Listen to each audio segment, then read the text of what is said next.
The Wyoming wind cut through the cemetery like God's own blade, sharp enough to split a man's soul from his body. Cole Mackenzie stood beside his grandfather's grave, the freshly carved headstone already gathering snow in its granite letters. Ezra Mackenzie, 1801-1878, founder of Mackenzie Ranch. The old man had been dead 3 days, buried in ground so frozen they'd needed 2 sticks of dynamite and a pickaxe crew to break through the iron-hard earth. Cole's weathered hands trembled as he broke the wax seal on his grandfather's final letter. Not from cold, though the mercury had dropped to 25 below, and the wind chill made it feel like 40. The trembling came from something deeper, something that whispered this moment would change everything forever. Beside him, 5-year-old Sam stood silent as a tombstone, wrapped in the thick wool coat his mother Eleanor had knitted before the fever took her 8 months ago. The boy hadn't spoken a word since the day they lowered her into this same frozen ground. The letter crackled in the bitter air as Cole unfolded it, his breath forming ice crystals that fell like tiny prayers onto the yellowed paper. Ezra's handwriting, once bold as a cattle brand burned into hide, now wavered like old spider tracks across the page. Each letter looked like it had cost the dying man precious strength. Cole, if you're reading this, I've gone to join your grandmother and the Lord. The ranch is yours now, boy. 2,000 acres of the finest grazing land in Wyoming territory, 200 head of prime Hereford cattle worth $15,000, and the most valuable secret this side of the Continental Divide. But listen close, because what I'm about to tell you could save your life or end it. Cole's eyes moved down the page, each word hitting harder than winter hail. The wind whipped the paper, trying to tear it from his grip, but he held on like his life depended on it. Because maybe it did. There's a condition, and it's not negotiable. According to the Homestead Act of 1862 and the terms of this will, you must have a wife and be actively raising children within 30 days of my death. If not, everything passes to the territorial government under the abandonment clause. They'll auction it off to the highest bidder, and I know exactly who that'll be. Cole felt the blood drain from his face. 30 days. He looked down at Sam, whose pale blue eyes stared at nothing, seeing everything and saying nothing. The boy needed a mother more than he needed his next breath. Cole needed a miracle, and miracles were in short supply during Wyoming winters. Don't despair, grandson. I've spent 2 years arranging something that might sound like madness, but makes perfect sense if you think it through. Go to Willowbrook today. Find a woman named Sarah. She's in trouble, bad trouble, but she's exactly what you and Sam need. She'll need you as much as you need her. Trust an old man's judgment one last time. The future of 3 generations of Mackenzies depends on what you do next. Sam tugged at Cole's heavy coat, his small mittened hand pointing toward the horizon where black smoke rose from the distant town. The boy's touch felt like ice through Cole's leather gloves, but his grip was steady and sure. Whatever lay ahead in Willowbrook, they'd face it together. They always had. Cole folded the letter carefully and tucked it inside his coat, next to his heart. The ride to Willowbrook would take them through some of the most dangerous country in the territory, 15 miles of open range where a man could freeze to death in his saddle if the wind caught him wrong. But they had no choice. Time was running out like sand through winter fingers. The journey to town stretched across country that could kill a man for one moment of carelessness or bad luck. Cole guided Thunder, his black gelding, through snowdrifts that reached the horse's belly, while Sam rode secure in the saddle before him, wrapped in buffalo robes that had kept 3 generations of Mackenzies warm. The boy's silence had become its own language over the past 8 months. A nod meant yes, a shake meant no, and the way he pressed against his father's chest right now meant fear mixed with absolute trust. Cole had prepared for this journey like a military expedition. His Winchester rifle rested in its leather scabbard. 45 rounds of ammunition distributed between his saddlebags and coat pockets. His Colt revolver hung heavy on his right hip, another 6 shots if things went bad. 2 days of dried beef, hardtack, and coffee filled one saddlebag, along with medical supplies and emergency shelter materials. This wasn't paranoia born of city fear. This was Wyoming in the dead of winter, where nature didn't forgive mistakes and desperate men did desperate things when the snow got deep enough to hide bodies until spring. The Mackenzie Ranch sat on some of the most valuable land in Wyoming territory, though few people understood exactly why. What looked like ordinary grazing pasture to most folks held secrets that Ezra had guarded with his life and would have killed to protect.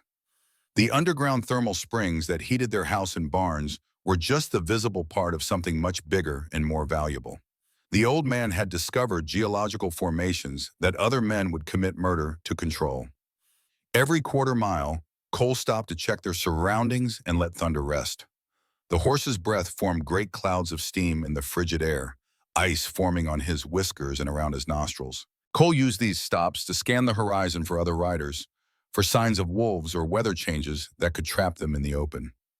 He also checked Sam for signs of frostbite, examining the boy's cheeks and fingers with practiced care.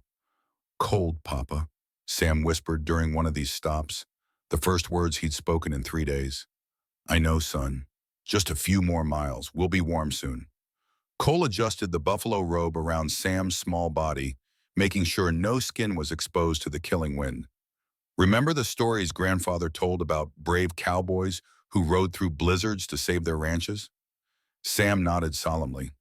The boy remembered everything, stored it all away in that silent mind, like precious treasure. Cole sometimes wondered if Sam's silence came from having too much to remember and no words big enough to hold it all. As Willowbrook came into view below them, Cole felt the familiar weight of those family secrets pressing down like the storm clouds gathering overhead.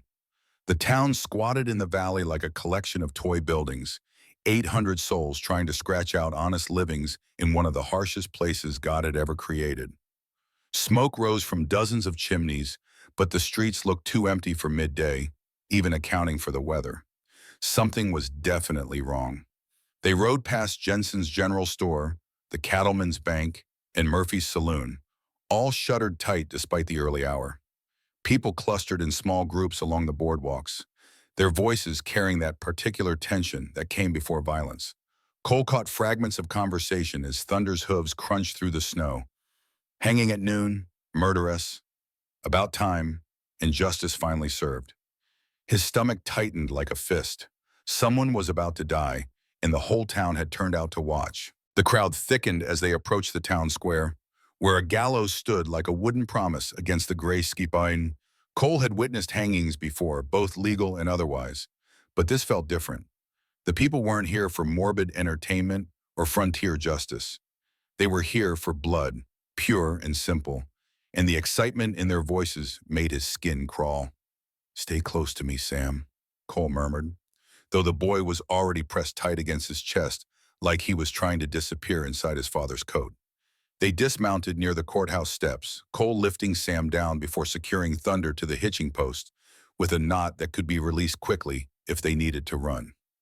Judge Samuel Grant stood on the courthouse steps, his voice carrying over the muttering crowd like a funeral bell. His normally steady hands shook as he unfolded the death warrant, and sweat beaded on his forehead despite the freezing temperature.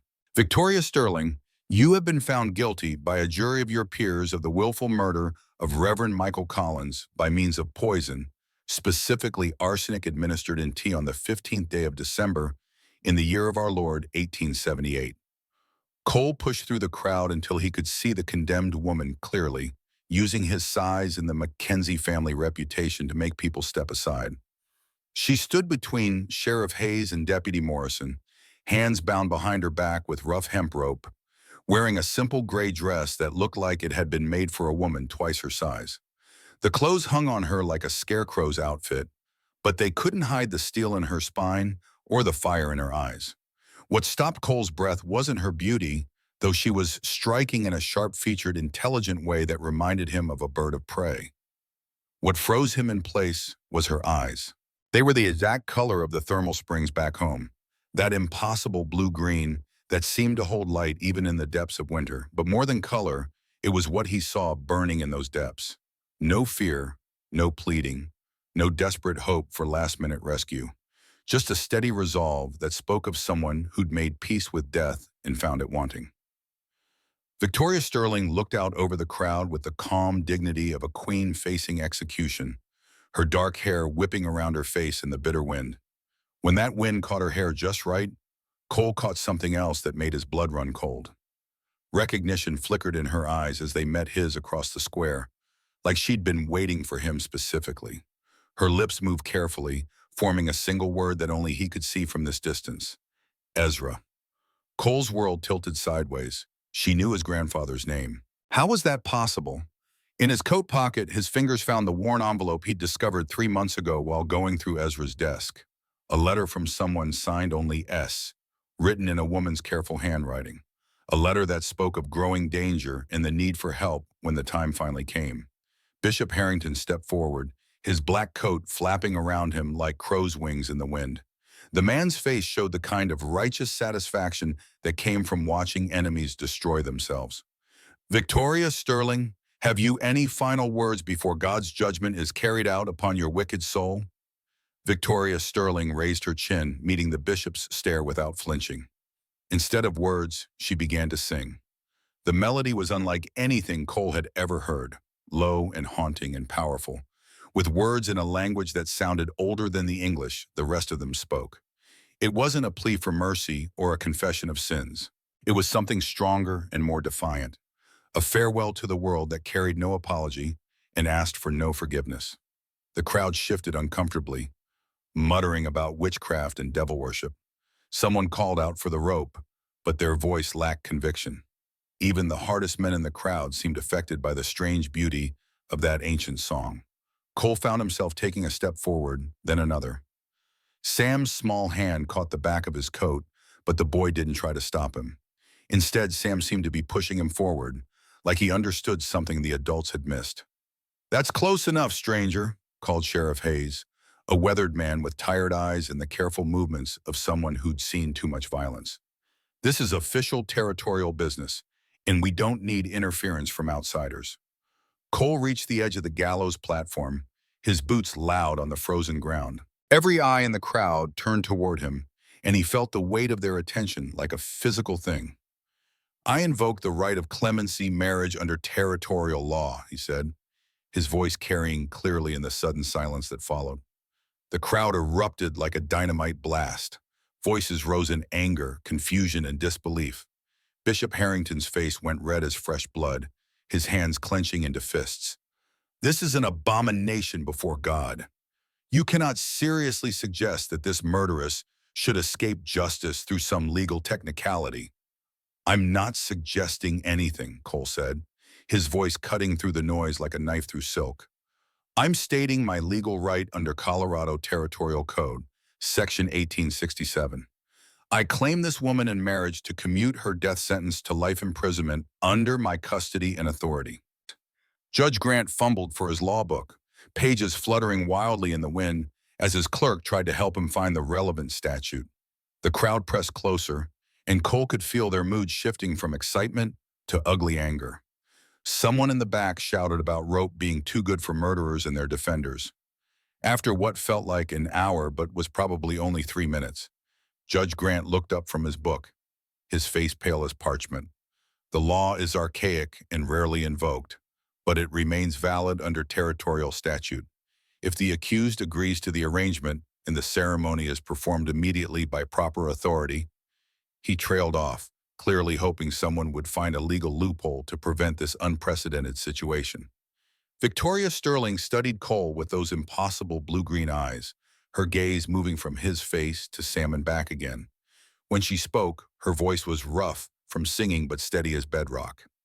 "Why would you do this? You don't know me. You don't know what I've done."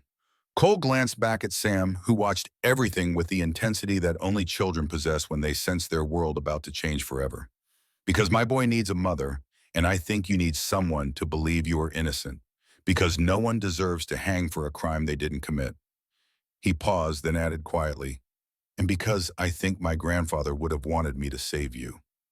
Something profound shifted in Victoria Sterling's expression. Understanding dawned like sunrise, followed by something that might have been relief or gratitude or simple human connection. "You're Ezra Mackenzie's grandson." It wasn't a question, and Cole didn't treat it like one. He simply nodded. "Then yes," she said, her voice carrying clearly over the muttering crowd. "I accept your proposal, I accept your protection, and I accept whatever consequences come from this choice." Those words fell into the winter silence like stones dropped into deep water. The crowd murmured and shifted, But Judge Grant was already moving with the efficiency of a man who wanted this entire situation resolved before it could get worse. Within 10 minutes, they were inside the courthouse, standing before the judge's bench while two hastily summoned witnesses shuffled their feet and avoided eye contact. The ceremony was brief and businesslike, stripped of every romantic notion Cole had ever had about marriage. No rings, no flowers, no promises of love or passion. Just legal words spoken over two strangers while a silent child watched from the front row, his young face serious as a funeral. Do you, Cole Mackenzie, take Victoria Sterling to be your lawfully wedded wife, to have and to hold, in sickness and in health, for richer or poorer, until death do you part? I do. The words came easier than Cole had expected. Do you, Victoria Sterling, take Cole Mackenzie to be your lawfully wedded husband, to love, honor, and obey until death separates you? Victoria looked at Sam for a long moment, then back at Cole. I do. By the power vested in me by the territory of Wyoming, I now pronounce you husband and wife. Judge Grant signed the certificate with obvious reluctance, his pen scratching across the paper like fingernails on a coffin lid. May God have mercy on both your souls. As they prepared to leave the courthouse, Sheriff Hayes approached with the careful steps of a man walking across thin ice. I'll ride with you folks to the edge of town, he said quietly, his hand resting on his gun butt. There's been considerable talk since the ceremony, and not all of it friendly. Cole nodded his thanks, recognizing the wisdom of accepting help when it was offered freely. He helped Victoria onto the spare horse he'd borrowed from the livery stable, noting how she moved with natural grace despite her exhaustion and the ordeal she'd just endured. Her hands, he noticed, showed calluses that spoke of hard work, and she handled the reins with the confidence of someone who'd spent real time in the saddle. Sam rode between them on Thunder, his young eyes moving constantly between his father and the woman who was now, legally at least, his stepmother. The boy's silence had deepened during the ceremony, but Cole could see wheels turning in that quick mind. Sam was processing everything, filing it away for later consideration. They rode through Willowbrook's main street in a strange procession, past windows where curtains twitched and faces peered out with expressions ranging from curiosity to open hostility. The temperature had dropped another 5 degrees while they'd been inside, and ice formed on their breath before it could dissipate in the wind. At the town limits, Sheriff Hayes reined in his horse and studied the darkening sky with professional concern. Storm's coming in faster than expected, he said. You folks best get home quick and stay there for a few days. Give tempers time to cool down some. Any particular reason you're helping us, Sheriff? Cole asked. Hayes was quiet for a long moment, his weathered face unreadable. Let's just say I've seen innocent people hang before, and it never sits well with a man's conscience. He touched his hat brim in farewell. Take care of yourselves out there. As the sheriff rode back toward town, Cole, Victoria, and Sam continued into the vast whiteness of the Wyoming territory. The wind had picked up significantly, driving snow before it like millions of tiny bullets. Cole estimated they had maybe 90 minutes before the storm hit with full force, and the temperature was dropping fast enough to kill an unprepared traveler. How far to your ranch? Victoria asked, raising her voice to be heard over the wind. 8 miles of hard riding through rough country. Can you handle it? Cole studied her carefully, looking for signs of weakness or fear. I've handled worse, she replied, and something in her voice convinced him she wasn't boasting. What's worse than a Wyoming blizzard? Victoria was quiet for so long that Cole thought she hadn't heard the question. Finally, she said, a husband who beats you with a riding crop and threatens to kill you if you try to leave. Cole felt something cold settle in his stomach that had nothing to do with the weather. Your first husband? Judge Marcus Sterling, a fine, upstanding pillar of the community who made sure everyone knew what a devoted wife and helpless woman I was. Victoria's voice carried no self-pity, just hard facts delivered like a weather report.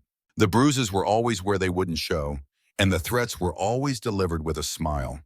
Sam turned in the saddle to look at Victoria, his young face serious. Bad man hurt you?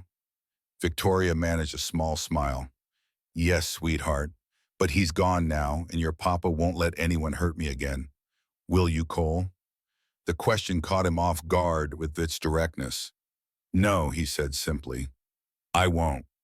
As they climbed into the foothills that marked the boundary of Mackenzie land, Sam pointed ahead with obvious excitement to where a line of cottonwoods marked the approach to home. Even through the swirling snow, Cole could make out familiar landmarks. The lightning-split pine that marked the turn toward the house, the rocky outcrop where he'd built his first fort as a boy, the gentle rise that hid the thermal springs from casual view. The ranch house came into view as they crested the final ridge, and Cole felt the familiar surge of pride and belonging that always came with this sight. Even in the growing storm, it looked solid and welcoming and permanent. 2 stories of weathered pine logs, windows glowing yellow with lamplight, smoke rising straight up from 3 chimneys before the wind caught it and scattered it across the skirting.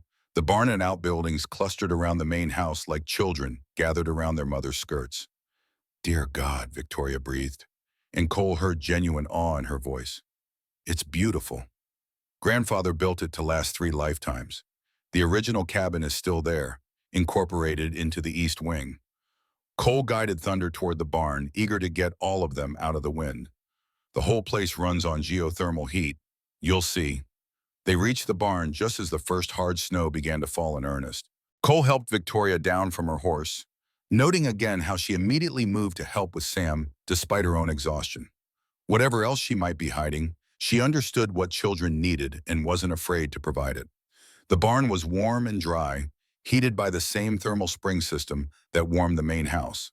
Cole had grown up taking this luxury for granted, but he saw Victoria's surprise and appreciation for the sophisticated engineering involved. "This is incredible," she said, examining the network of pipes and vents with obvious intelligence. "The planning alone must have taken years. Your grandfather was quite an engineer." "You know about engineering?" Cole asked, surprised. "I know about a lot of things most women aren't supposed to understand. Pharmacy, medicine, engineering, law, business." Victoria paused in her examination of the heating system. "I had an unusual education for a woman, and an even more unusual marriage. I learned to be useful in ways that most wives never need to consider." Before Cole could ask what she meant by that, Sam tugged at Victoria's skirt. The boy had found a wooden box on one of the workbenches, and he held it up with a questioning expression that clearly asked for permission to explore.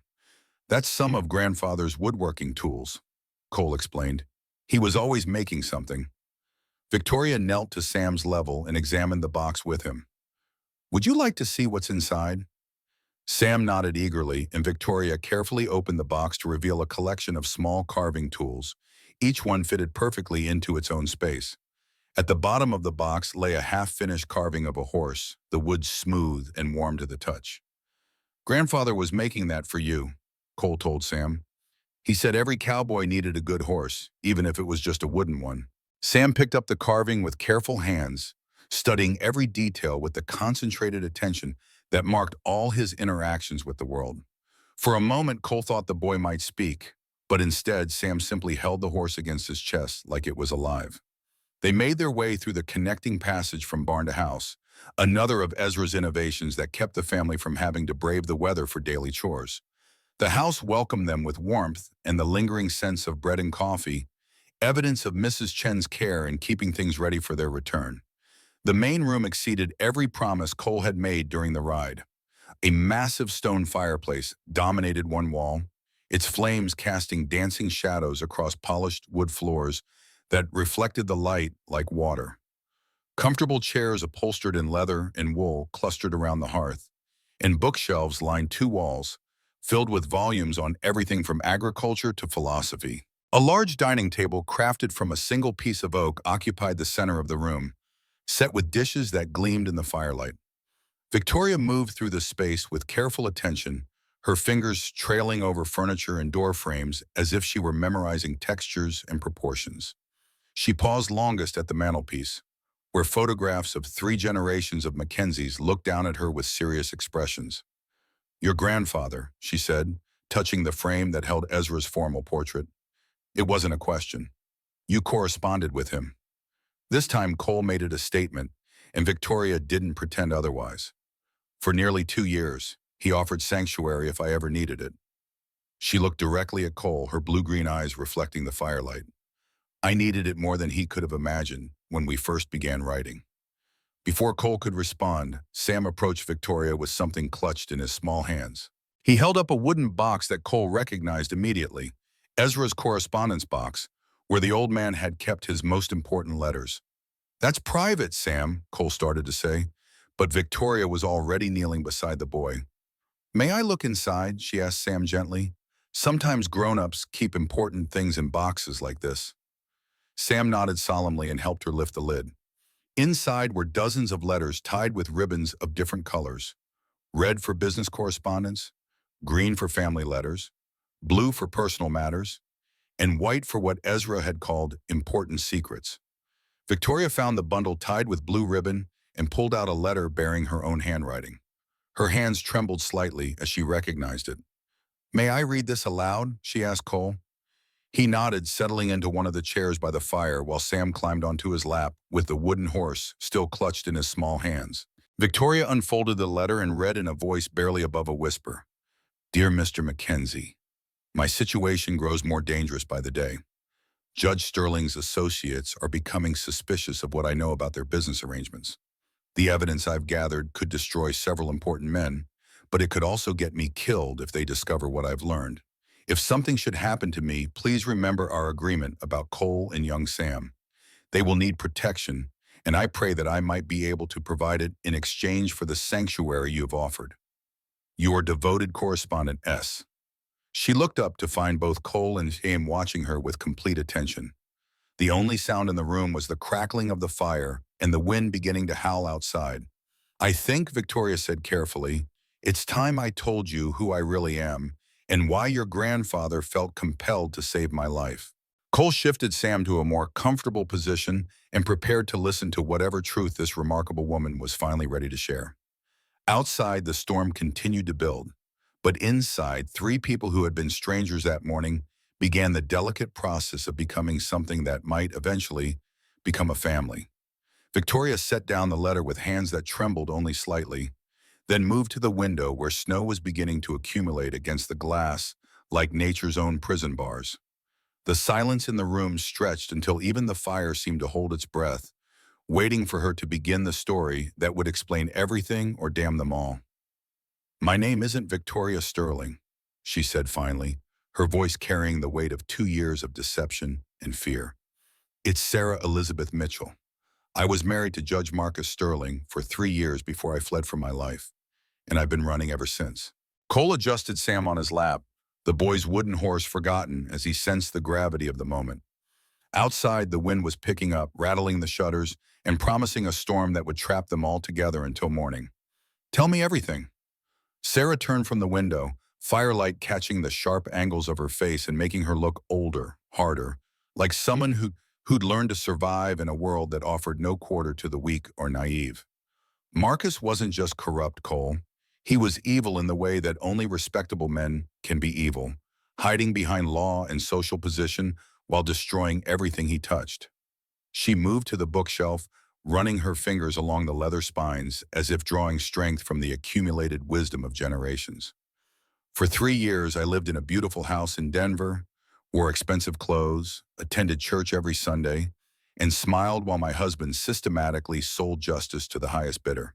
"What kind of corruption exactly?" Cole asked, his voice carefully controlled.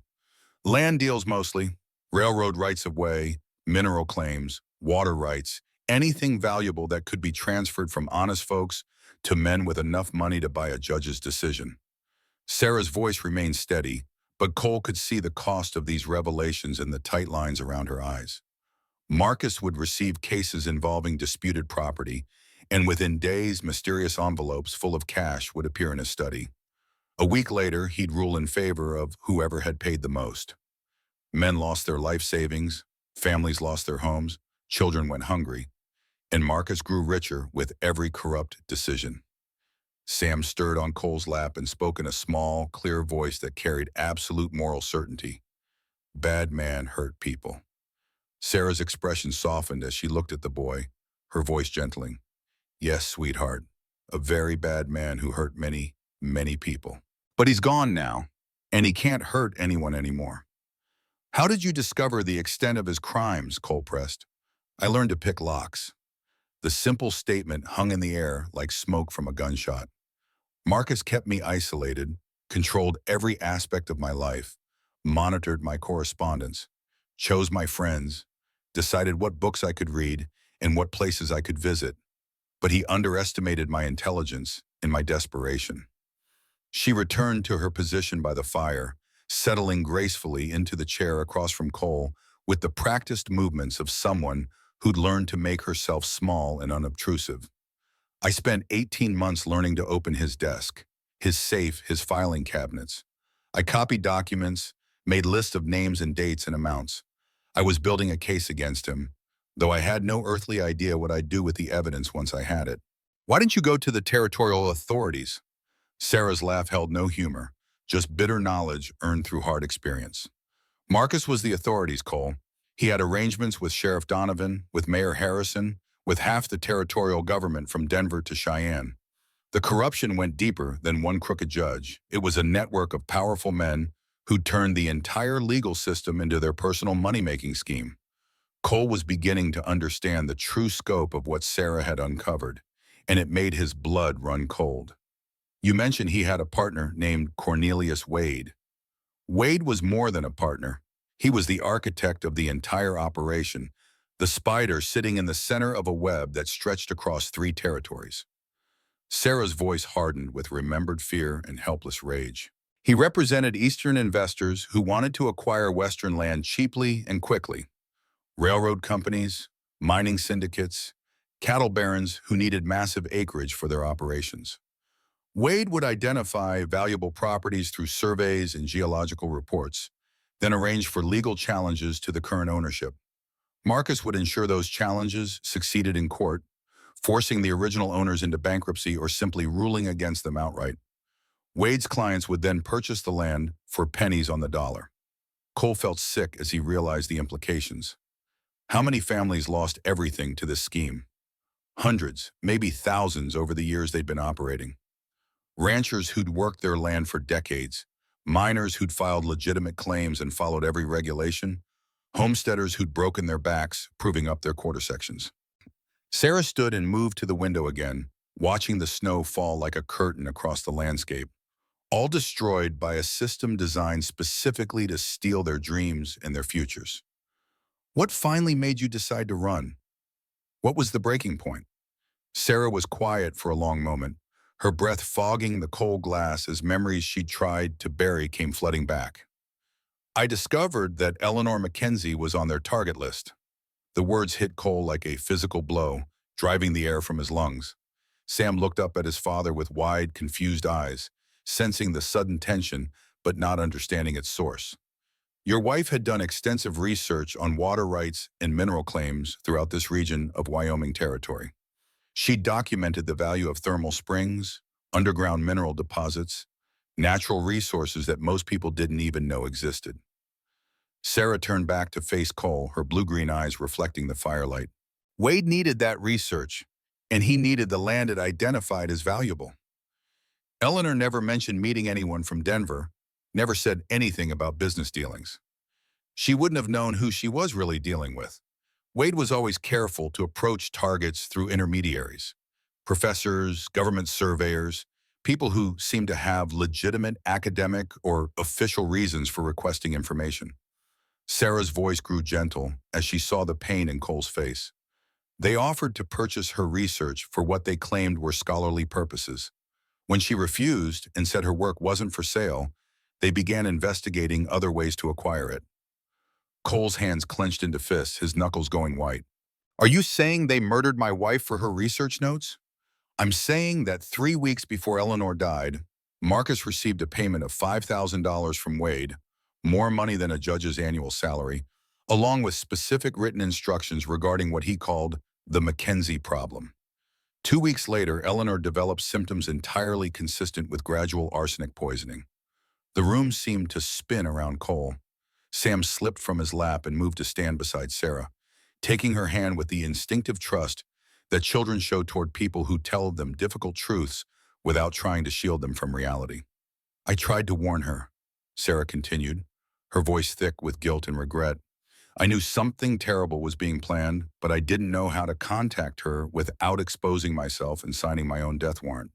By the time I worked up the courage to act, it was too late. Eleanor was dead, and I was trapped in a house with a man who'd ordered the murder of an innocent woman.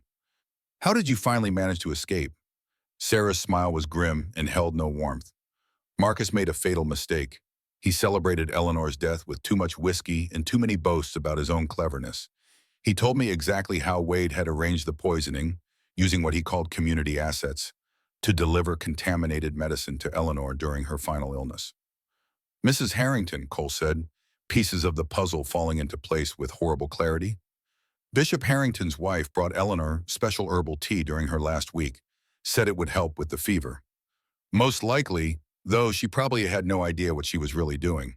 Wade was always careful to use respected community members as unwitting accomplices. They genuinely believed they were helping a sick neighbor, right up until their innocent actions killed someone.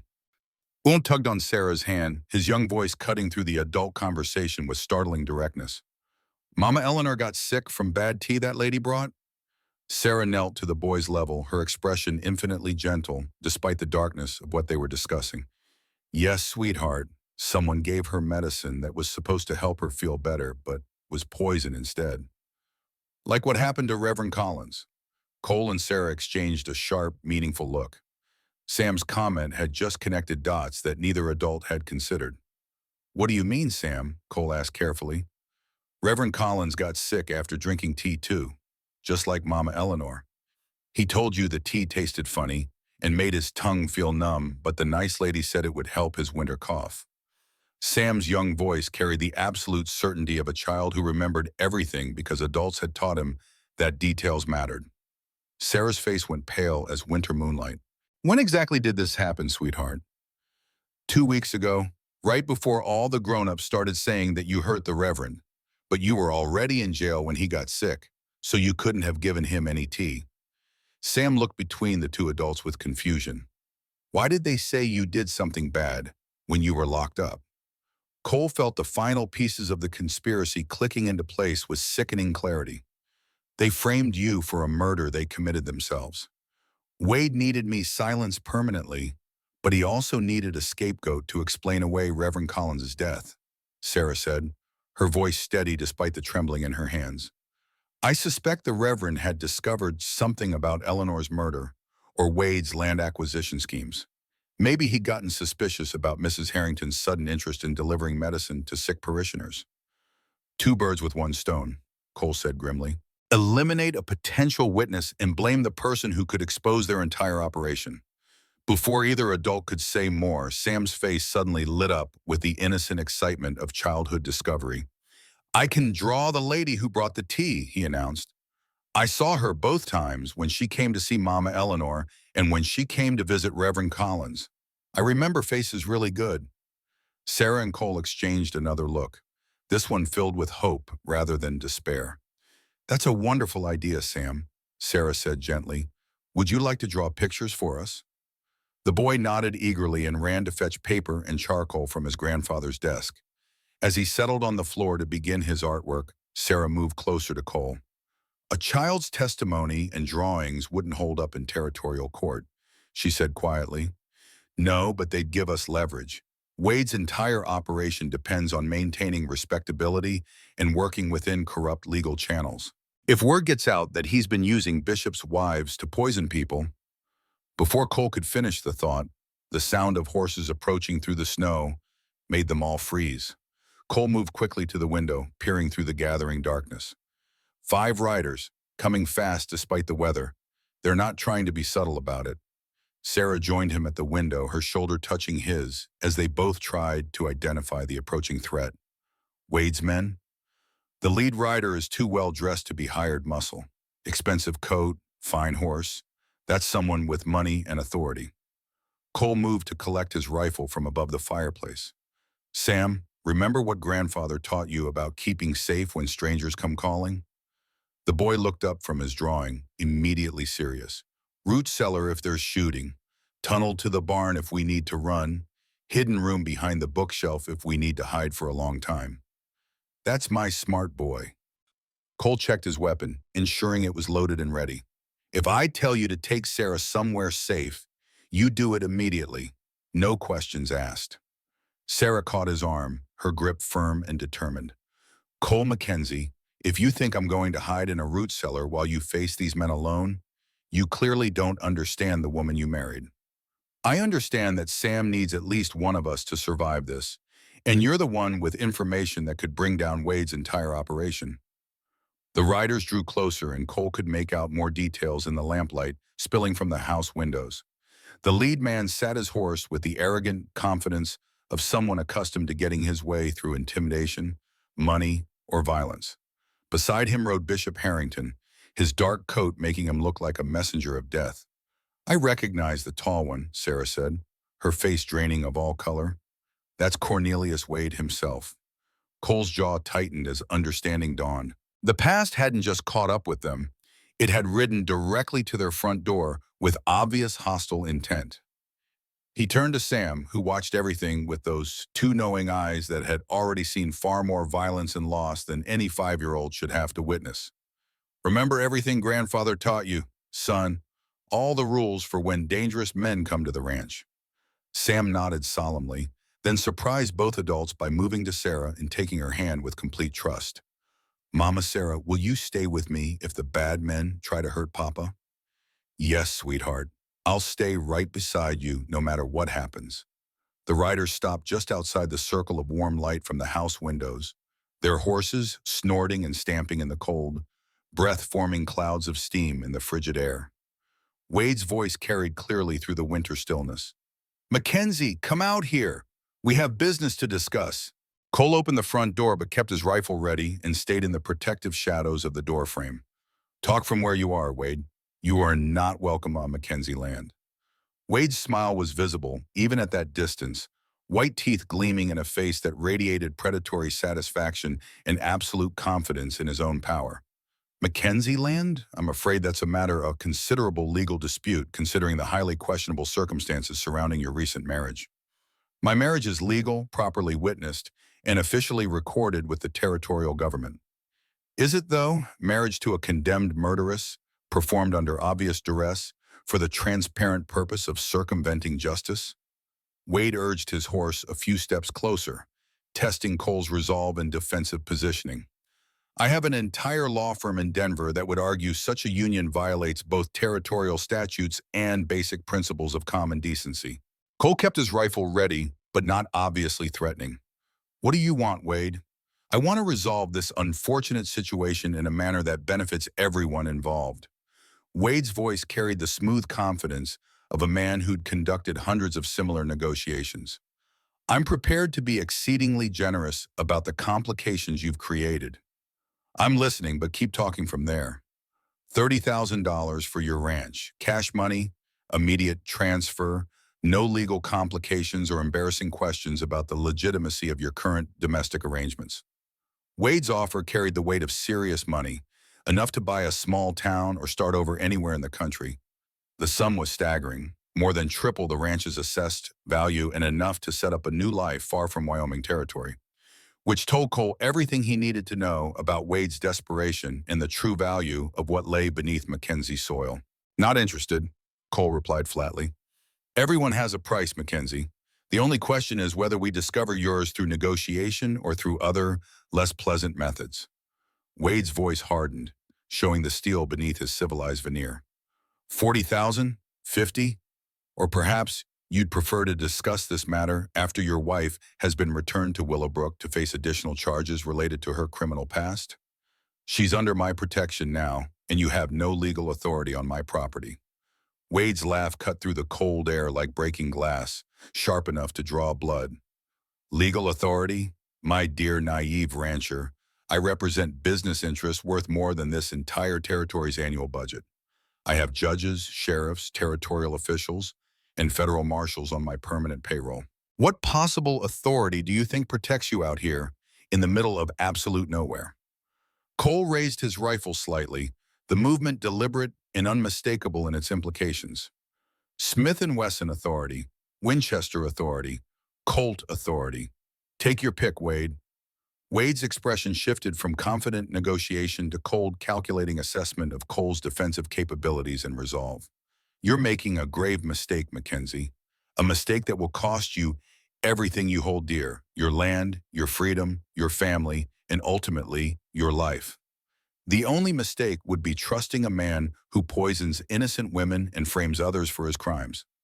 For the first time since his arrival, Wade showed genuine surprise, his composure slipping enough to reveal the predator beneath the businessman's facade. How very interesting. Your wife has been telling tales, I see. My wife has been telling the truth, something you wouldn't recognize if it rode up and introduced itself personally. Wade studied the house for a long, tense moment, his calculating gaze moving systematically from window to window, as if cataloging defensive positions and potential weaknesses for future reference. You have until tomorrow at noon to reconsider my offer, Mackenzie. After that deadline passes, I'll be forced to pursue alternative remedies to resolve our disagreement. Don't bother riding back out here, Wade. My answer will be exactly the same tomorrow as it is tonight.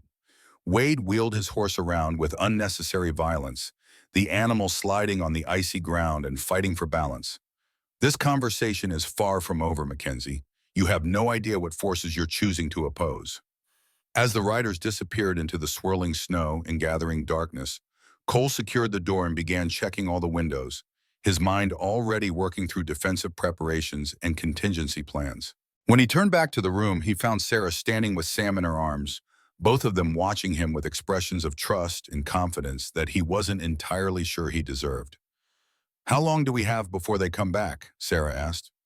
"Not long enough to evacuate, too long to stay at maximum alert." Cole moved methodically through the house, ensuring all the shutters were properly latched and the rifle ports were clear. Wade's not the type to make idle threats, and he's got too much money invested in this land to walk away from a simple legal challenge. Sarah set Sam down and began examining the house's layout with the strategic eyes of someone who'd learned to think like a survivor rather than a victim. "Your grandfather built this place for defense as well as comfort, didn't he? 3 generations of Mackenzies learned to be ready for trouble of all kinds. Indians, outlaws, claim jumpers, harsh weather, corrupt officials. Grandfather always said this country didn't forgive weakness, poor planning, or naive trust in other people's good intentions." "Show me everything," Sarah said simply. Cole spent the next hour walking Sarah and Sam through all of Ezra's defensive innovations. The house had been constructed like a small fortress, with thick log walls capable of stopping rifle fire, steel shutters that could be closed and barred from the inside, and carefully positioned shooting ports that provided excellent fields of fire covering all possible approaches to the buildings. Most impressive was the thermal spring system that provided both heating and a completely reliable water source that couldn't be poisoned, cut off, or controlled by enemies. The network of insulated pipes carried hot water throughout the house and outbuildings, creating a defensive advantage that few attackers would expect or know how to counter. Even more remarkable was Ezra's tunnel system. Over the course of 20 years, the old man had dug a network of underground passages connecting the main house to the barn, the root cellar, and a carefully concealed exit point nearly a quarter-mile away in the dense woods. The tunnels were high enough for adults to move through comfortably and wide enough for supplies, weapons, or wounded people to be transported safely. "Your grandfather was quite the military engineer," Sarah observed, examining the concealed entrance behind the bookshelf with obvious admiration. "He learned engineering in the army, fought in the Mexican War, and saw action against hostile tribes during the early settlement period." Cole demonstrated how to operate the hidden mechanism that opened the passage. "Sam knows all these routes by heart. If things go bad, he can get both of you to safety while I hold off whatever Wade throws at us." "What about you, Cole Mackenzie?"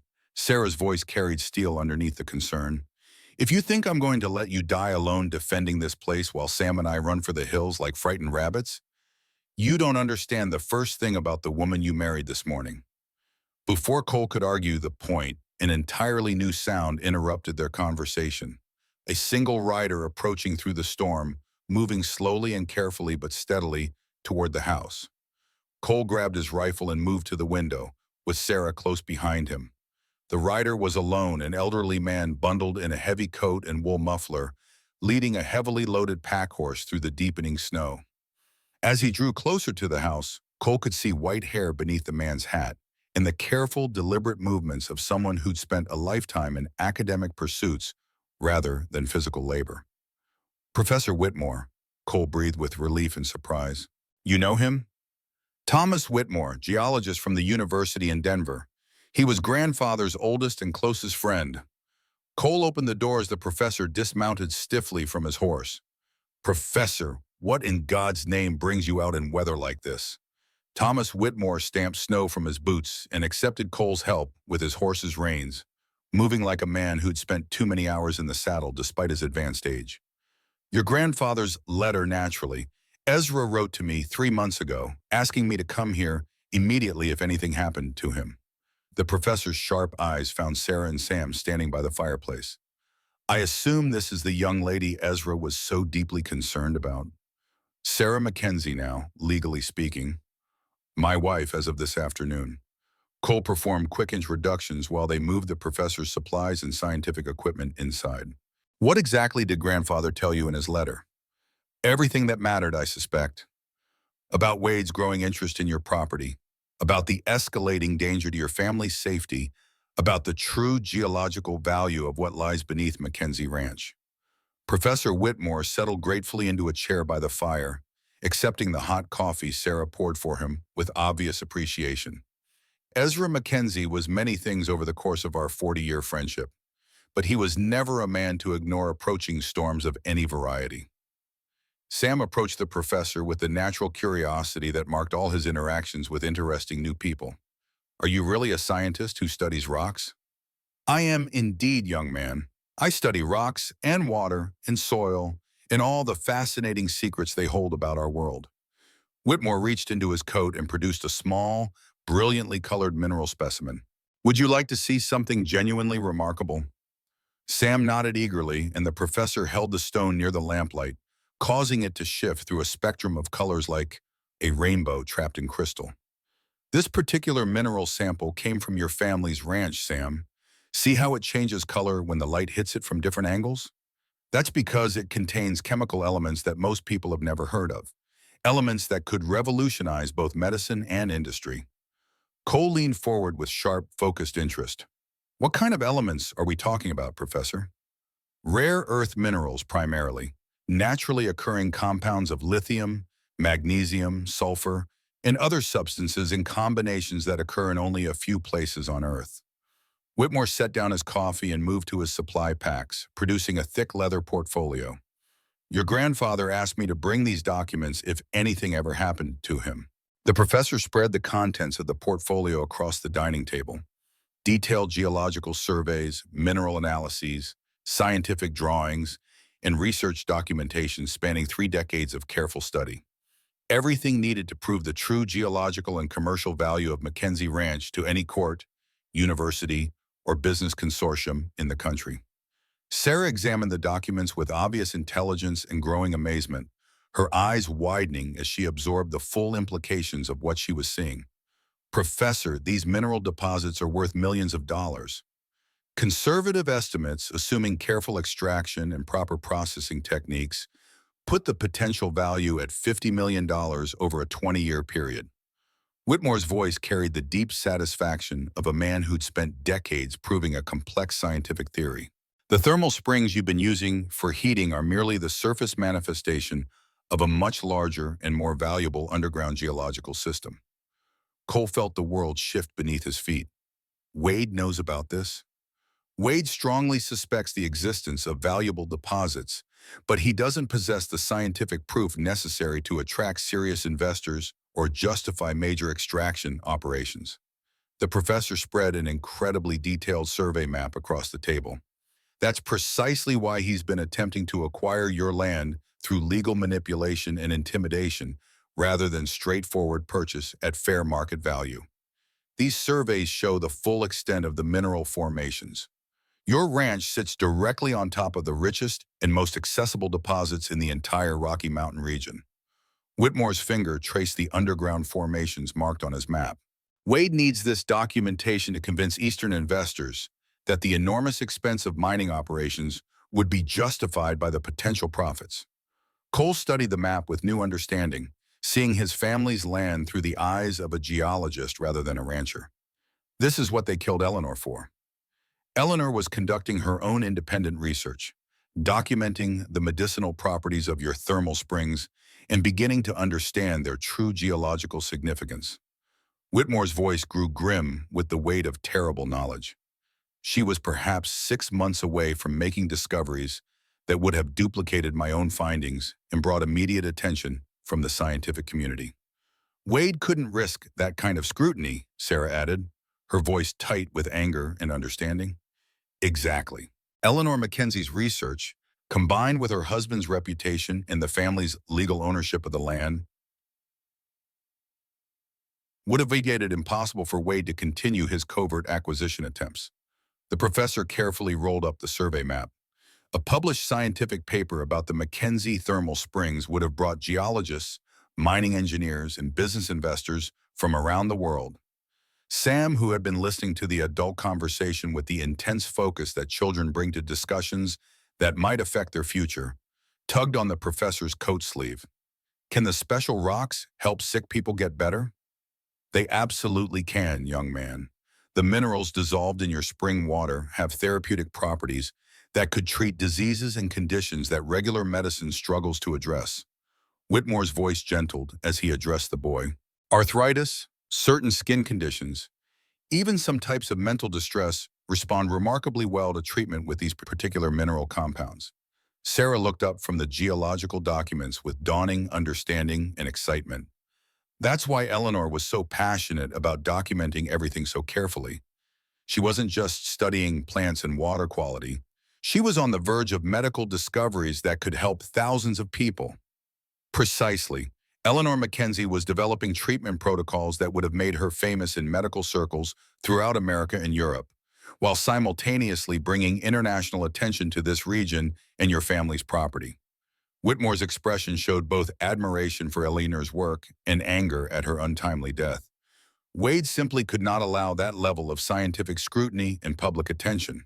Cole moved to the window, scanning the darkness for signs of additional unwanted visitors while processing the magnitude of what the professor had revealed. How many people currently know about your research findings? At this moment, the four of us in this room, plus whoever Wade has working for him in terms of geological assessment and business planning. Whitmore followed Cole to the window, both men instinctively checking their surroundings. I've kept my findings completely confidential at Ezra's specific request, waiting for the proper time to publish and present them to the scientific community. What would constitute the proper time? When the Mackenzie family is strong enough financially, legally, and politically to protect their legitimate interests and benefit from their inheritance, rather than being destroyed or displaced by it. Sarah joined them at the window, her shoulder again touching Cole's as they looked out into the storm that was rapidly becoming a full blizzard. Wade won't wait much longer to make his move. Every day we maintain control of this land is another day he can't begin serious extraction operations or bring in the heavy equipment and large crews that mining would require. Then we need to be prepared for whatever he's planning. Cole turned to address the professor directly. Can your research and grandfather's defensive preparations help us fight off a direct assault? Professor Whitmore smiled, and for the first time since his arrival, he looked less like a kindly academic and more like a man who'd survived frontier life for nearly 70 years, through intelligence, preparation, and when necessary, violence. My dear boy, I didn't ride through a blizzard carrying 40 pounds of scientific equipment just to deliver paperwork and have a pleasant chat by your fire. I brought everything we need to transform your grandfather's ingenious engineering and natural geological advantages into the most effective defensive system in Wyoming territory. As if summoned by the professor's confident words, Sam appeared beside them carrying Ezra's wooden toolbox, struggling slightly with its weight, but determined to contribute. Grandpa's special tools for building things, he announced proudly. Professor Whitmore opened the toolbox with reverent hands, revealing instruments that looked more suited to a university laboratory than a ranch workshop. Precision measuring devices, chemical testing equipment, and engineering tools designed for very specific technical applications. Ezra and I spent years designing modifications to his thermal spring system, Theoretical improvements that would transform a simple heating arrangement into something much more strategically valuable. The professor's eyes gleamed with scientific enthusiasm, mixed with very personal satisfaction at the prospect of putting theory into practice. Cole examined the unusual tools and technical drawings with growing interest and respect for his grandfather's long-term planning. What kind of strategic modifications are we talking about? The kind that turns superheated mineral chiquita into a defensive weapon that would make attacking your ranch the last mistake that Wade's hired gunmen ever have the opportunity to make. Whitmore spread technical diagrams across the table beside his geological surveys. Would you like to learn how to make geology and engineering into your most powerful allies, Mr. Mackenzie? As the storm continued to intensify outside their warm sanctuary, four people gathered around the firelight to begin planning the defense of Mackenzie Ranch against forces that would stop at nothing to steal 3 generations of family legacy. Sam contributed his detailed knowledge of the house's hidden passages and secret rooms. Sarah provided crucial intelligence about Wade's methods and available resources. Professor Whitmore offered scientific expertise and Ezra's carefully planned modifications. And Cole coordinated everything into a comprehensive strategy that might just keep them all alive until help could arrive. The thermal springs that had heated their home and barns for 30 years were about to become the foundation of their survival. And somewhere in the growing darkness beyond the storm, Cornelius Wade was finalizing plans for an assault that would either make him the richest man in the territory or provide him with a very expensive grave in the frozen Wyoming ground. The legacy of 3 generations of Mackenzies would be decided within the next 48 hours, and the outcome would depend entirely on the courage of 2 damaged souls finding strength in each other, the wisdom of a child who remembered everything his grandfather had taught him, and the brilliant scientific mind of an old man who'd spent decades preparing for this exact moment. Dawn would bring the ultimate test of their preparations and the true measure of their courage to defend what 3 generations of Mackenzies had built through honest labor and uncompromising determination. The night passed in fitful watches and restless preparation. By 4 a.m., none of them pretended to sleep anymore.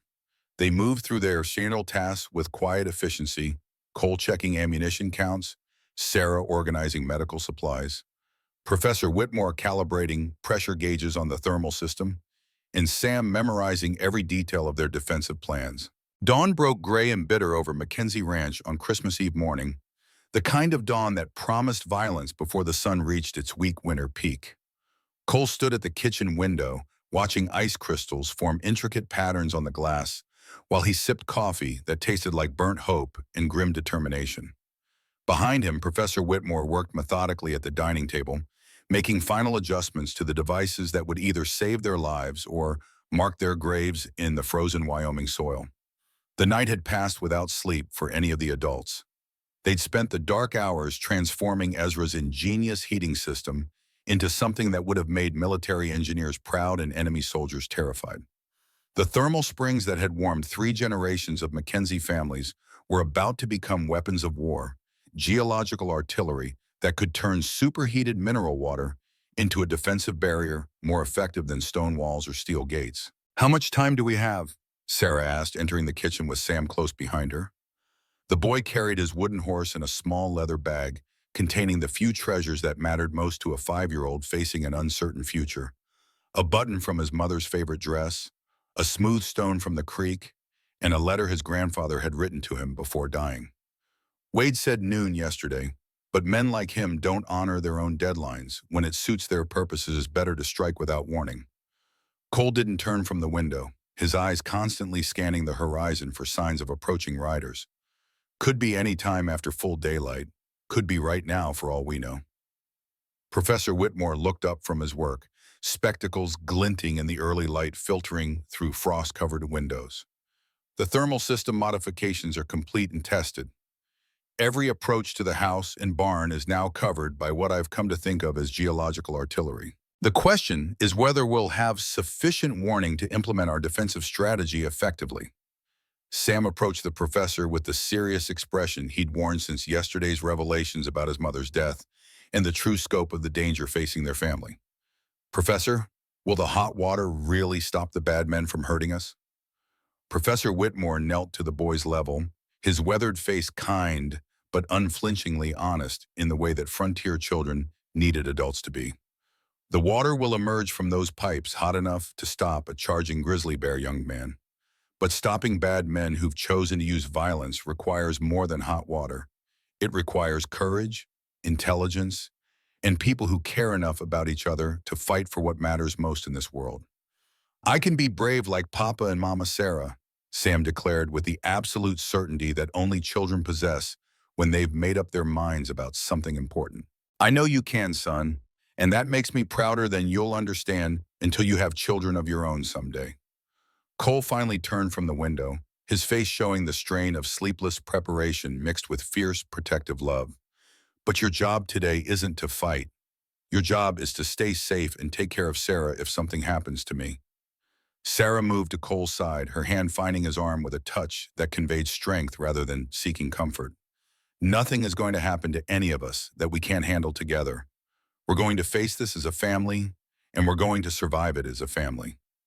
Before Cole could respond to her quiet confidence, the sound that had been haunting his nightmares since Wade's threatening visit finally materialized. Horses approaching fast through the morning mist, too many horses moving with military precision rather than the casual pace of ordinary travelers. "They're coming," Cole announced, his voice calm despite the ice forming in his veins. "Positions, everyone. Remember the plan." The family moved with practiced efficiency born of their night-long preparations and rehearsals. Sam disappeared into the hidden passage behind the bookshelf, carrying supplies and strict instructions to stay concealed until he heard the specific all-clear signal that would indicate genuine safety. Sarah took her assigned position at the kitchen window with a loaded shotgun and clear sight lines to the eastern approach route. Professor Whitmore descended to the basement where the thermal spring control system waited for his expert manipulation. Cole climbed to the second floor where he'd prepared a sniper's nest with his grandfather's favorite Winchester rifle and enough ammunition to hold off a small army. Through the upstairs window, he could see Wade's assault force approaching with the confidence of men who expected easy victory over isolated defenders. 25 riders spread across the snow-covered landscape like a dark stain against winter's deceptive purity. Professional gunmen from Denver, armed with the latest repeating rifles and enough concentrated firepower to level a frontier town. They moved in coordinated formation, suggesting military experience and careful tactical planning rather than the chaotic charge of amateur bandits. Wade himself rode at the center of the group, his expensive coat making him easy to identify even at considerable distance. Beside him rode a man Cole didn't recognize, tall, lean, with the predatory stillness of a born killer who'd learned to enjoy his work entirely too much. The kind of professional who measured success in bodies rather than money. "Mackenzie!" Wade's voice carried clearly across the frozen ground. "Your time for negotiation has expired. Come out now with your hands visible, and we might allow your family to live long enough to watch you hang." Cole opened the window just enough to sight down his rifle barrel, the cold air rushing in like a physical slap. "The only thing that's expired is your welcome on Mackenzie land. Wade, turn around now or we'll show you what frontier hospitality really looks like." Wade's deadly companion raised his own rifle with professional smoothness that spoke of years spent killing for money. "That's Matthias Kane," Sarah called from downstairs, her voice carrying clearly in the sudden stillness. "Wade's personal enforcer and executioner. He's killed more men than cholera and smallpox combined." "Then it's high time someone ended his winning streak," Cole muttered, adjusting his aim with the careful precision his grandfather had drilled into him during countless hunting expeditions. The attack began without warning or ceremony, like summer lightning splitting a clear sky. Kane's rifle cracked with professional authority, and the window beside Cole's head exploded in a shower of glass fragments and wood splinters. Cole rolled away from the opening, came up firing with practiced smoothness, and put a .44 caliber bullet through the crown of Kane's hat, missing his skull by perhaps 2 inches. 24 more rifles opened fire simultaneously, turning the peaceful morning air into a storm of lead and death. Bullets hammered into the thick log walls like deadly hail, shattering every ground floor window and chewing substantial chunks from the reinforced wooden shutters that Ezra had installed decades earlier. "Now, Professor!" Cole shouted over the din of concentrated gunfire. In the basement, Professor Whitmore opened the first valve in his carefully modified thermal spring system. Superheated water, pressurized to dangerous levels and enriched with mineral compounds that would burn exposed skin like concentrated acid, shot through hidden pipes towards strategically placed outlets positioned around the ranch house perimeter.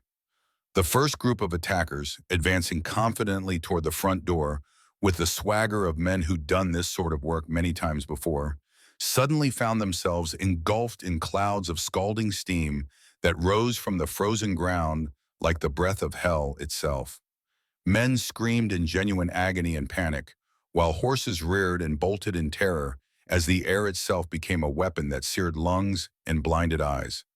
Visibility dropped to zero in the affected areas, footing became treacherous with flash-frozen ice that could break bones, and the assault's momentum died completely in clouds of superheated vapor that transformed familiar terrain into an alien landscape of pain and confusion. But Wade had invested too much money and effort to be deterred by unexpected defensive measures.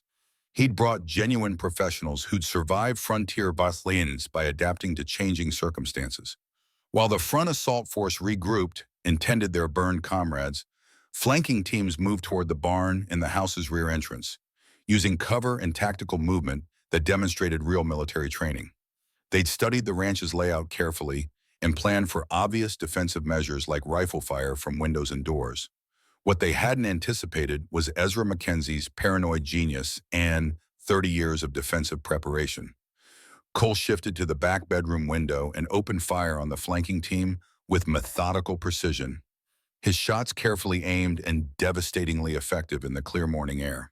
Two men fell before the others took cover behind the woodshed and began returning concentrated volleys that made remaining at the upstairs windows tantamount to suicide. "Sarah," Cole called as he retreated from the window under heavy fire, "they're trying to get around behind us." "I can see them."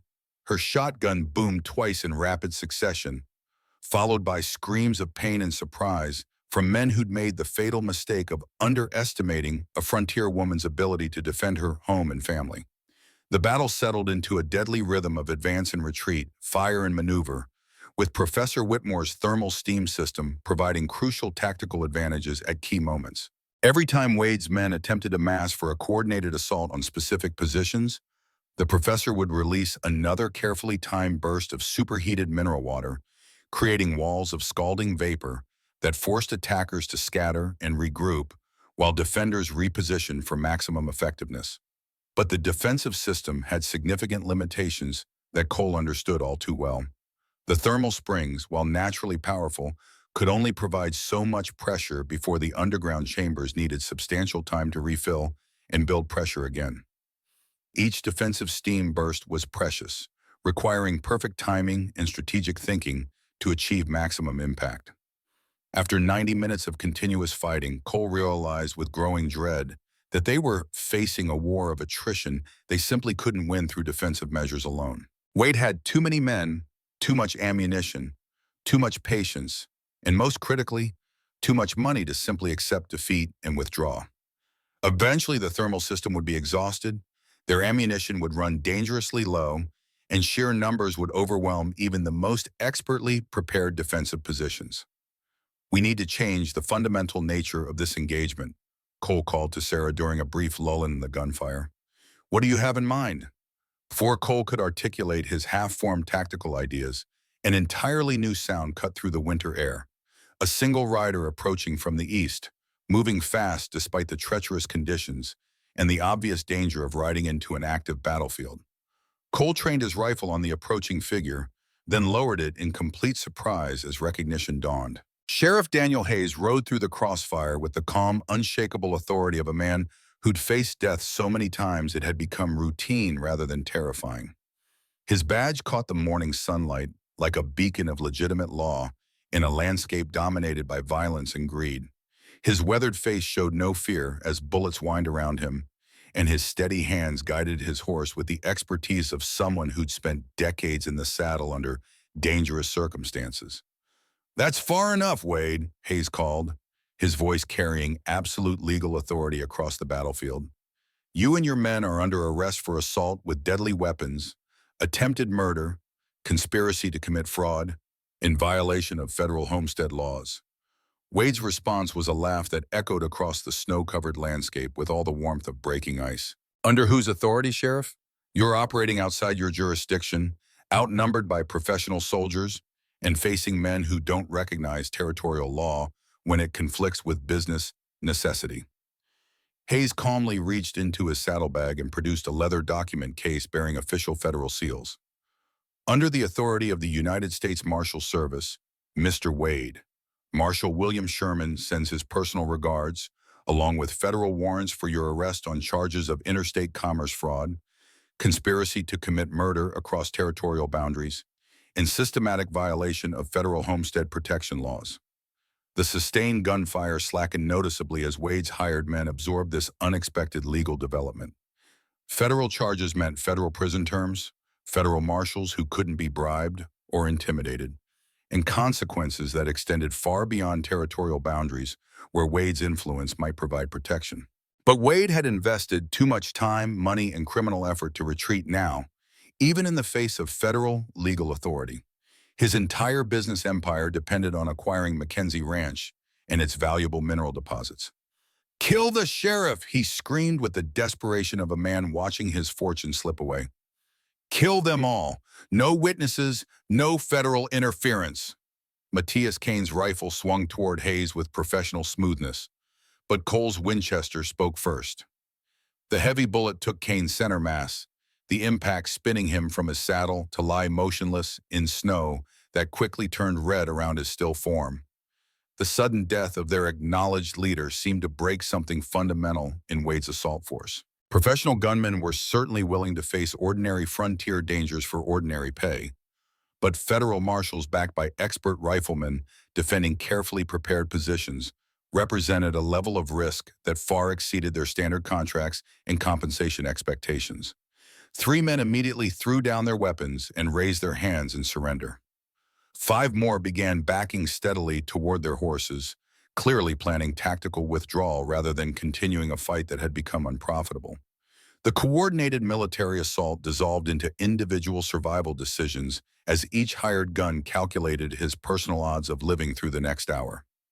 "Professor," Cole called, recognizing the tactical opportunity.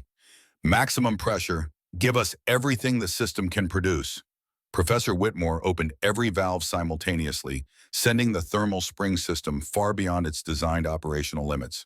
Geysers of superheated water erupted around the ranch house like natural artillery, creating a defensive perimeter that no living creature could hope to cross safely. Steam clouds billowed skyward in impressive displays of geological power.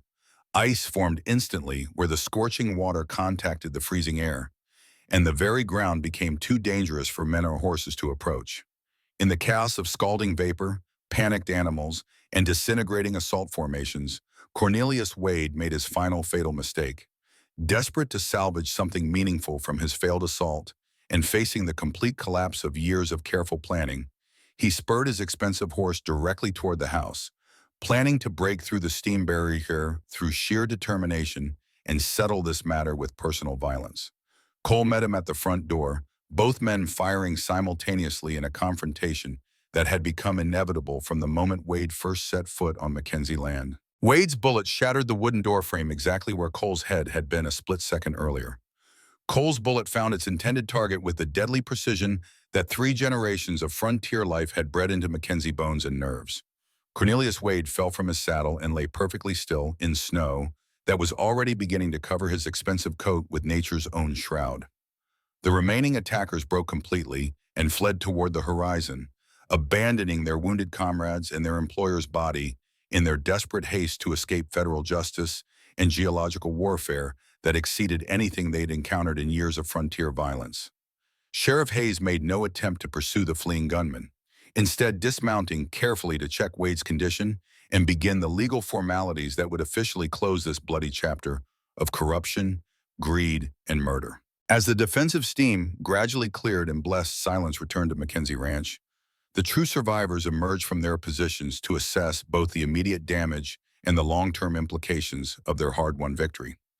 Cole methodically counted bullet holes in log walls, that would need professional repair, shattered windows that would require replacement before the next blizzard, and emotional scars that would need time and family love to heal properly.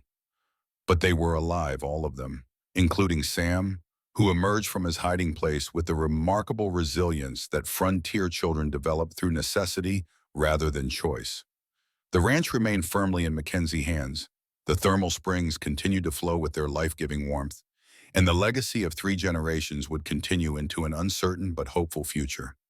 "Is it finally over, Papa?" Sam asked, his young voice cutting through the adult conversations about legal procedures and property rights.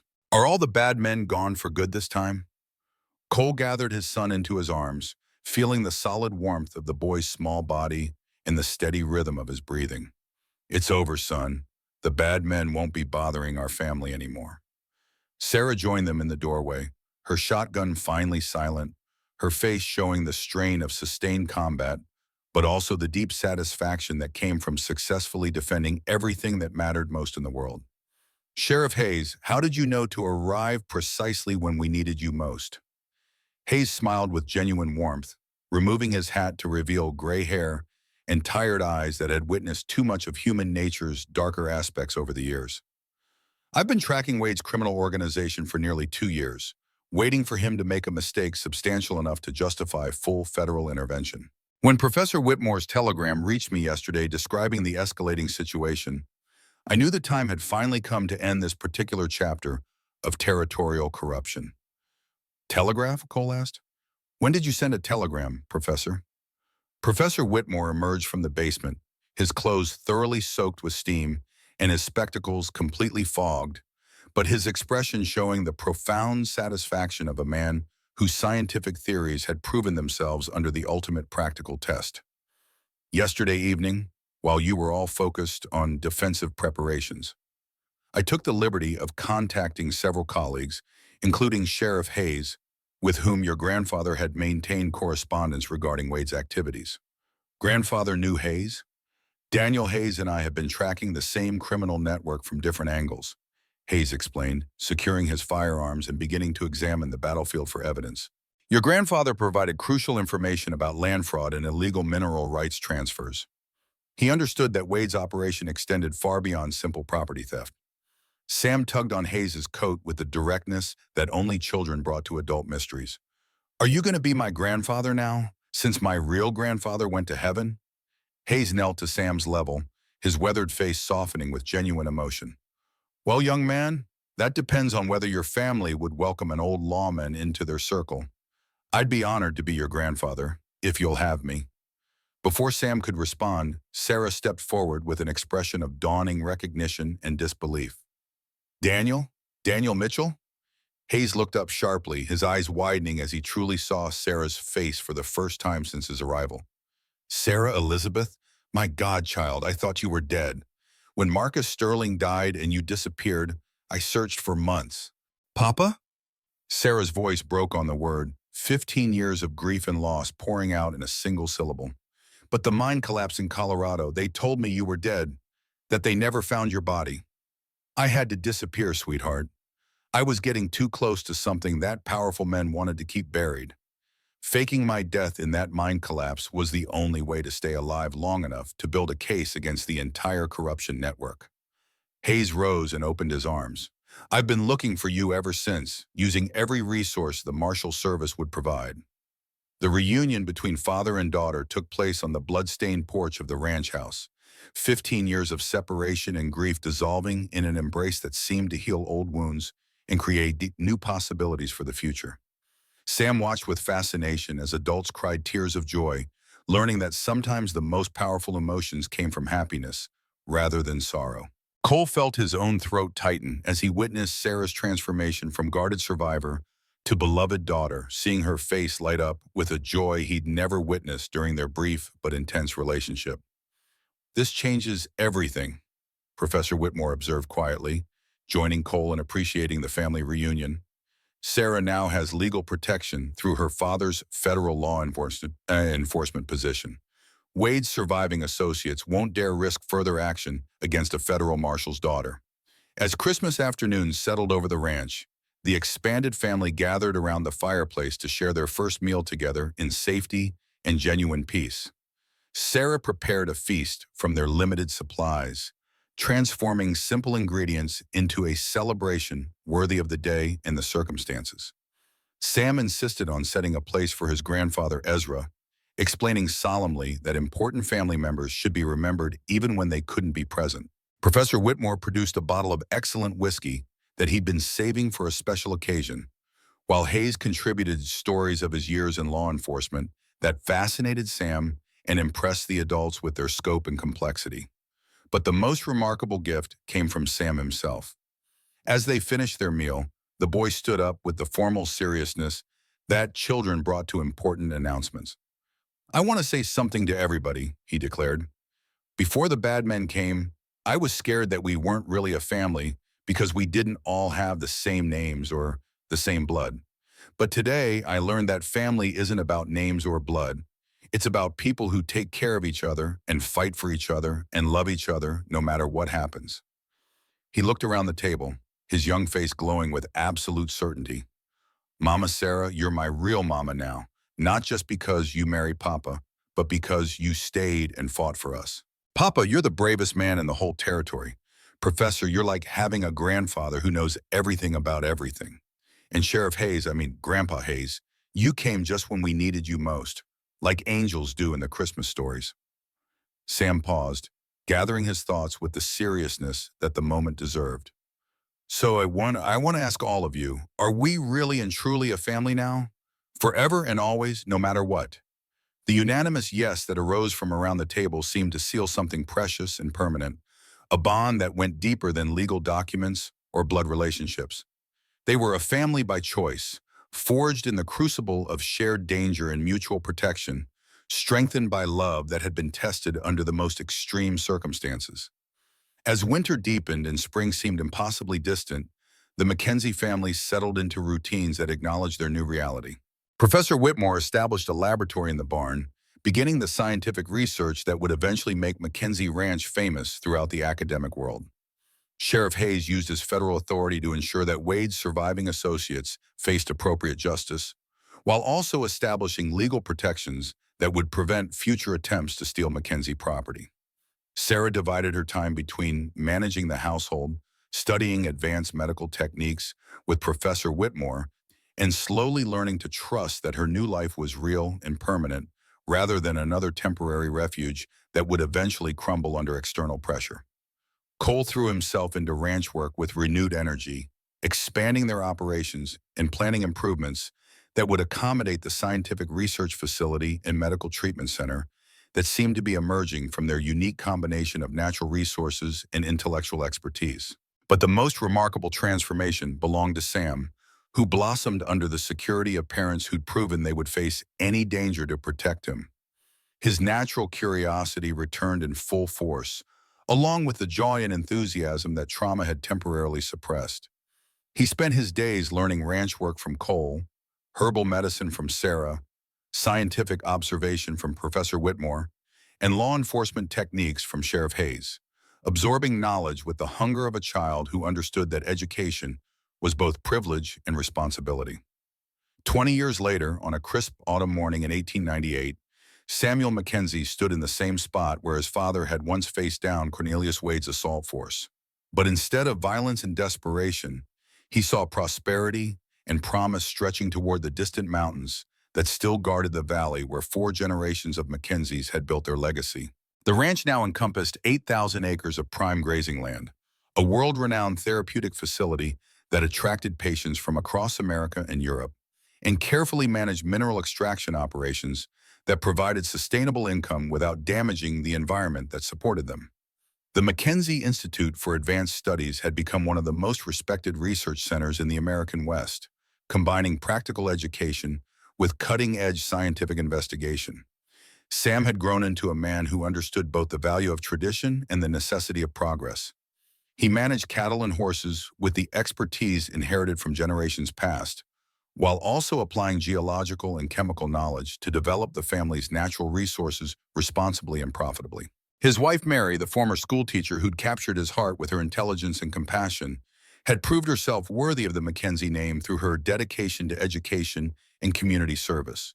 Together, they had established schools throughout the territory, ensuring that other children had access to the educational opportunities that had shaped Sam's own development. "Tell me the story again, Papa," requested Sam's 8-year-old son, Ezra Mackenzie IV, named for the great-great-grandfather whose wisdom and preparation had made their current prosperity possible. Sam settled the boy on his lap in the same chair where his own father had once held him, beginning the tale that had become family legend, the story of a winter morning when courage, love, scientific ingenuity, and family loyalty had saved everything that mattered, from men who believed that money could buy anything, including other people's dreams and futures. "It was the coldest winter anyone could remember," Sam began, using the same words his father had taught him. "Snow fell for days without stopping, and the wind cut through a man's coat like he wasn't wearing anything at all. But inside our house, the thermal springs kept us warm and safe, just like they keep us warm and safe today."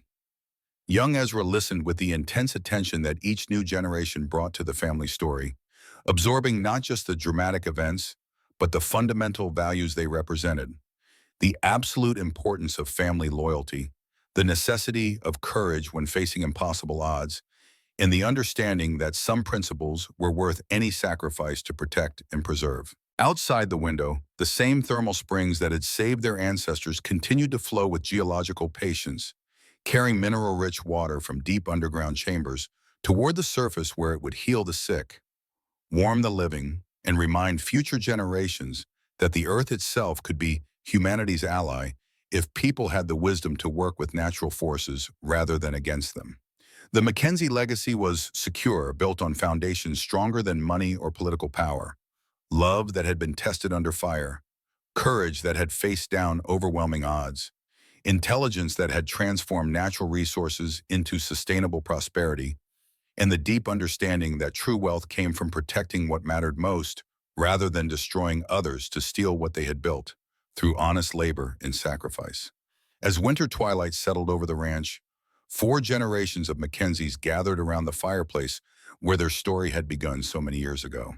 Cole, now silver-haired but still strong enough to work alongside men half his age, held his grandson while sharing memories of the grandfather who'd prepared for dangers that wouldn't arrive for decades. Sarah, still beautiful despite the years that had added wisdom to her natural intelligence, continued her medical research while preparing the evening meal that would bring the family together once again. Professor Whitmore, approaching 90 but still sharp as the mineral crystals he'd spent his life studying, maintained his research and his teaching, passing on to each new generation the scientific knowledge that had made their prosperity possible and sustainable. Sheriff Hayes, now retired but still carrying in himself with the quiet authority that had made him respected throughout the territory, shared law enforcement stories that entertained the children while teaching important lessons about justice and responsibility. And somewhere in the distance, the thermal springs bubbled and steamed as they had for thousands of years before the first Mackenzie arrived, and as they would continue for thousands of years after the last one departed, patient and eternal and ready to serve those wise enough to understand their true value. The winter that had nearly destroyed them had instead forged them into something stronger and more enduring than any of them had dared to hope.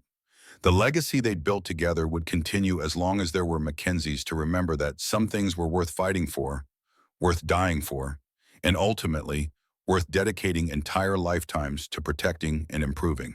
In the end, that was perhaps the most important lesson of all. Not simply that good people could defeat evil ones, though that remained true, but that families built on genuine love, mutual respect, and shared sacrifice could survive anything the world might send against them and emerge stronger, wiser, and more unified than ever before. The fire burned low as it had so many times before. The stars emerged in their ancient patterns, and the Mackenzie family settled in for another peaceful night, secure in the knowledge that they had earned their happiness through struggle, sacrifice, and the simple determination never to surrender what they'd built together through love, courage, and unshakable faith in each other. Tomorrow would bring new challenges, fresh opportunities, and eventually new generations to carry on the work that Ezra Mackenzie had begun with such vision and determination so many years ago. But tonight, they were simply a family gathered around their hearth, telling the stories that would someday become legends, taking comfort in the knowledge that home was not merely a place on any map, but a promise that love, courage, and wisdom would always be sufficient to protect what truly mattered in this uncertain world. The winter winds sang their timeless song around the ranch, but within these walls, warmth and love had triumphed over cold and hatred. The Mackenzie legacy would endure, carried forward by children who understood that some stories were worth retelling, some battles worth fighting, and some homes worth any sacrifice to protect.